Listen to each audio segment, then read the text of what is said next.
دیکھیں کل ایک افسوسناک واقعہ جو پیش آیا جعفر ایکسپریس کا،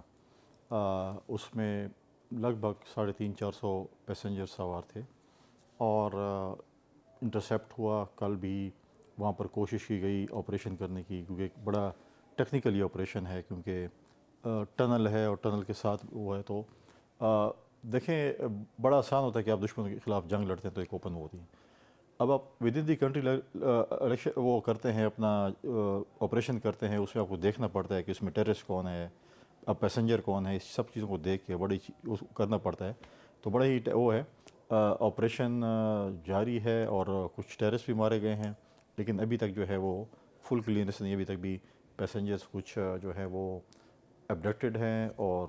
چیزیں چل رہی ہیں۔ اب ہم پورے دعا گو ہیں کہ اللہ تعالیٰ اس آپریشن کو۔ لیکن لوگ جو اس میں امیجز دیکھ رہے ہیں، تابوت بھجوائے جا رہے ہیں، ظاہر ہے کہ ممکنہ طور پر بہت سارے لوگ جو ہیں وہ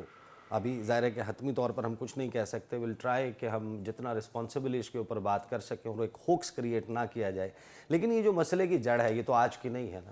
پاکستان کی تمام حکومتیں دعوے سب کے سب کرتے رہے۔ پاکستان پیپلز پارٹی کی حکومت تھی، آغاز حقوق بلوچستان شروع کیا گیا، میاں محمد نواز شریف کی حکومت آئی، انہوں نے کہا کہ ہم بہت کچھ کر رہے ہیں، خان صاحب کی حکومت آئی، انہوں نے کہا ہم بہت کچھ کر رہے ہیں، لیکن ہم اب اس نہج پر آ چکے ہیں جہاں پر یہ کہا جاتا ہے کہ آپ گورنر خیبر پختونخوا، جس کا تعلق خیبر پختونخوا سے، آپ بھی رات 7 بجے کے بعد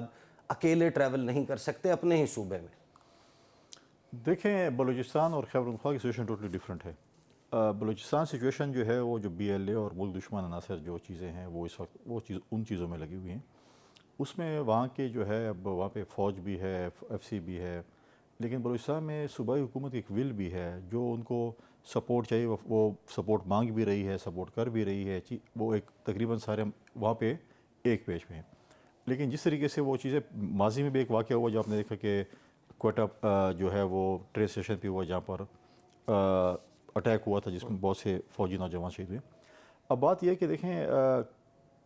روڈز کی سیکیورٹی کی وجہ سے لوگ کوشش کرتے ہیں کہ وہ ٹرین پہ ٹریول کریں۔ ٹکٹیں مہنگی ہونے کی وجہ سے، وہاں پر فلائٹس نہ ہونے کی وجہ سے جو ہے وہ ٹکٹیں بہت مہنگی ہو جاتی ہیں۔ اس پہ غور کرنا پڑے گا۔ یہ بہت آسان بات ہے حکومت کے لیے کہ آپ ایسی جگہوں پہ آپ ایک سبسڈائزڈ ریٹ پہ ٹکٹ دینا شروع کر دیں نا۔ ہماری طرف تو ہم ایسے مسلمان ہیں کہ جب رمضان آتے ہیں ذخیرہ روزہ کرتے ہیں چیزیں مہنگی کر دیتے ہیں، گوروں کا کرسمس آتے تو چیزیں سستی ہو جاتی ہیں۔ اب وہاں پر مشکلات آ گئی تو ٹکٹوں کی قیمت چڑھ جائے گی۔ یعنی کوئٹہ کا اب آپ کو 1 لاکھ سے زائد کا ریٹرن ٹکٹ مل رہا اب مجھے ہوگا۔ بتائیں یہاں پر آپ ٹکٹیں سستی کرتے ہیں، آپ کو پتہ ہے کہ اٹس ناٹ سیف کہ آپ ٹرین پہ ٹریول کریں۔ آپ کے میجورٹی جو آپ کے نوجوان ہیں، فوجی نوجوان ہیں، ہمارے بھائی ہیں، وہ اپنی ٹریننگ ختم کرتے ہیں، اپنا کورس ختم کرتے ہیں، چھٹیوں پہ آتے ہیں تو ان کے پاس اور آپشن نہیں ہے بغیر ٹرین کے، تو انہیں ٹرین میں آنا پڑتا ہے۔ جب وہ ٹرین میں آتے تو آپ ان کو کیوں نہیں مطلب ہے کہ آپ اس کو ڈکلیئر کریں، صوبائی حکومت اور مرکزی حکومت بیٹھ کر ڈکلیئر کریں کہ وہاں پر ایک فلائٹ نہ چلے نا، آپ 4 فلائٹیں چلانا شروع کر دیں، ضرورت ہے۔ نہیں لیکن ہم نے ظاہر ہے کہ یہ تو آپ ایک شارٹ ٹرم سلوشن بتا رہے ہیں نا کہ ہم موومنٹ جو ہے وہ سرکاری افسران کی، سیکورٹی فورسز کے لوگوں کی یا عام لوگ جو ہیں وہ بائی ایئر کر لیں۔ لانگ ٹرم سلوشن تو یہ ہے کہ وہ نو گو ایریا ہونا ہی نہیں چاہیے۔ دیکھیں لانگ ٹرم سلوشن یہ ہے کہ یہ ہماری خوش قسمتی ہے، بدقسمتی ہے کہ ہمارے بارڈر پہ افغانستان ہے اور ہر چند سالوں بعد کوئی نہ کوئی سپر پاور آتا ہے اور افغانستان کو فتح کرنے کی کوشش کرتا ہے، اور جب وہ ناکام لوٹتا ہے جو گن ہمیں چھوڑ کے جاتا ہے۔ روس کا جب جہاد تھا تو ہمیں کلاشنکوف کلچر ملا، ہیروئن کلچر آیا، سب کچھ آیا۔ اب جب یہ نیٹو فورسز گئیں،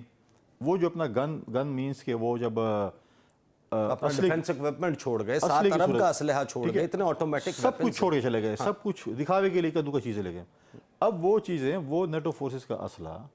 اگر وہ آپ کسی چلو اپنے ساتھ لے جاتے یا آپ کسی برادر ملک کو دے دیتے، پاکستان کو دے دیتے کہ چلو یار آپ یہ وہ کریں، لیکن مسئلہ یہ ہے کہ وہ اب اگر سنائپرز ہیں، نائٹ ویژن ہے، تھرمل ہے ان کے پاس ہیں، آپ کی فرنٹ لائن پہ جو فورس ہے وہ پولیس ہے، پولیس کے پاس کیا کلاشنکوف ہے، ٹھیک ہے، ایک بلٹ پروف جو جیکٹ ہوگی اس کے، اور کیا اس کے پاس ڈیفینس میں، کیا ان کے پاس تھرمل۔ اب ہمارے علاقوں میں یا جہاں پہ کچھ واقعات ایسے ہوئے ہیں جس میں سنائپرز نے رات کو پولیس کی چوکی پہ حملہ کیا ہے، اگر 1-2 پولیس والے انہوں نے شہید کیے یا 3، ان کو یہ پتہ نہیں ہے کہ رات کو گولی کہاں سے آئی ہے، اور وہ 1 فرلانگ سے زیادہ مجھے بتائیں نا کیا دیکھ سکیں گے